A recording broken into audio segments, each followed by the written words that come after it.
A Tale of Two Cities, published in 1859, is one of Charles Dickens' most famous historical novels and one of the best-selling novels of all time. Set against the dramatic backdrop of the French Revolution, the story explores themes of sacrifice, resurrection, justice, love, and the destructive power of revenge.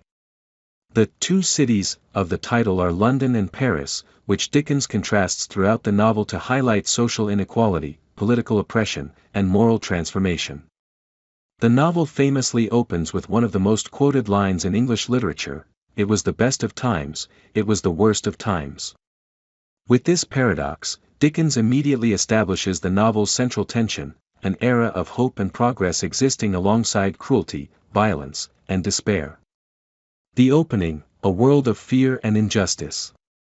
The story begins in 1775, a time when both England and France are plagued by political unrest. In France, the aristocracy lives in luxury while the common people suffer extreme poverty and hunger. England, though more stable, is still harsh and unforgiving, especially in its legal system. We are first introduced to Jarvis Lorry, a banker working for Tellson's Bank, who is traveling from London to Dover. Along the way, he receives a mysterious message: recalled to life. This phrase refers to Dr. Alexander Manette, a French physician who has just been released after spending 18 years imprisoned in the Bastille without trial. Dr. Manette's daughter, Lucie Manette, whom he believed to be dead, meets him for the first time in Paris. Traumatized by his unjust imprisonment, Dr. Manette has lost his identity and obsessively makes shoes, a habit he developed in prison to survive mentally. Lucie's love and compassion gradually help restore him to sanity, making her a symbol of emotional healing and hope throughout the novel. Charles Darnay and Sydney Carton. Another major character introduced early in the story is Charles Darnay, a young French aristocrat who rejects his family's cruel treatment of the poor. Disgusted by the injustice of his class, Darnay renounces his inheritance and moves to England to live an honest life. Darnay is put on trial in England for treason, accused of spying for France. During the trial, he is saved when Sydney Carton, a cynical English lawyer, reveals his uncanny physical resemblance to Darnay, creating reasonable doubt. This moment binds the two men together, though they are opposites in character.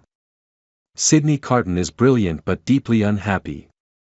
He wastes his intelligence through alcoholism and self-loathing, believing his life has no purpose. Despite his flaws, Carton falls deeply in love with Lucie Manette. Knowing she loves Darnay instead, Carton makes a quiet promise to Lucie that he would do anything, even give his life, to protect her happiness. Lucie eventually marries Charles Darnay, and they build a peaceful family life in England. For a time, it seems that love and compassion have triumphed over past suffering. The French Revolution erupts. As the story progresses, Dickens shifts focus to France, where years of oppression explode into the French Revolution. The once powerless peasants rise up against the aristocracy, overthrowing the monarchy and seizing control. Characters such as Ernest Defarge and Madame Defarge, leaders of the revolutionaries, symbolize the rage of the oppressed masses.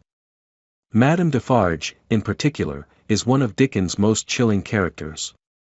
She quietly knits names into her work, names of those marked for death by the revolution.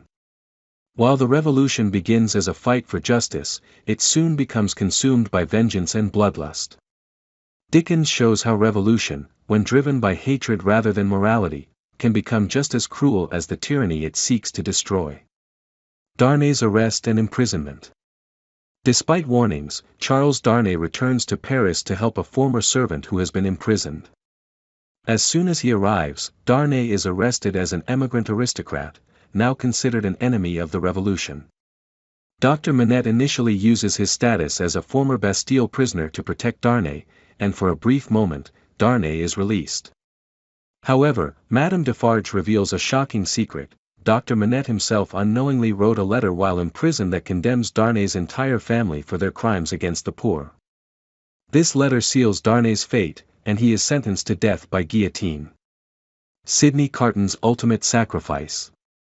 The novel reaches its emotional climax through Sydney Carton's transformation. Learning of Darnay's fate, Carton travels to Paris, fully aware of the danger. He devises a daring plan to save Darnay by exploiting their physical resemblance. In one of the most powerful scenes in literature, Carton secretly switches places with Darnay in prison. Darnay escapes to safety with Lucie and their child, while Carton faces execution in his stead. As Carton waits for death, he reflects on his wasted life and realizes that this final act gives his existence meaning.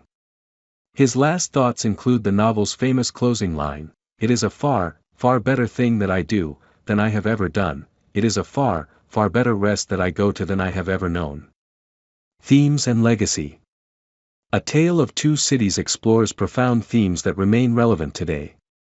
Dickens examines the dangers of social inequality, the moral consequences of revenge, and the redemptive power of love and sacrifice.